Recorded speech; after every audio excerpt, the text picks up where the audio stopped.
چاہیے. ٹھٹھوں سے مذاق سے ہماری مجلسیں بھرپور ہوتی ہیں. ہم دن میں جتنا ہنستے ہیں کیا اس کا 10واں حصہ بھی ہم تنہائی میں بیٹھ کے اللہ کی یاد میں روتے ہیں؟ اگر ایسا ہے تو مبارک ہو، اور اگر ایسا نہیں ہے تو اللہ سے آنسو مانگو، اللہ سے درد مانگو، اس کی یاد میں رونا مانگو، اس کے ذکر میں تڑپنا مانگو، اس کی محبت میں بے تابیاں مانگو، آنسو مانگو، سسکیاں مانگو. تڑپنے پھڑکنے کی توفیق دے، دل مرتضی سوز صدیق دے.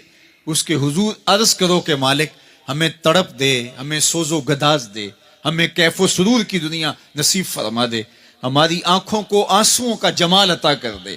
اور اگر ہماری آنکھوں میں آنسو نہیں ہیں، ہمارے پاس کہے ہیں، کہتے ہیں جو ہنستا ہوا گناہ کرے گا وہ روتا ہوا جہنم میں جائے گا، اور جس نے یہاں دکھ سہے، تکلیفیں سہی، آلام سہے، اس کے بدلے میں اللہ تعالیٰ اس کو وہاں راحتیں عطا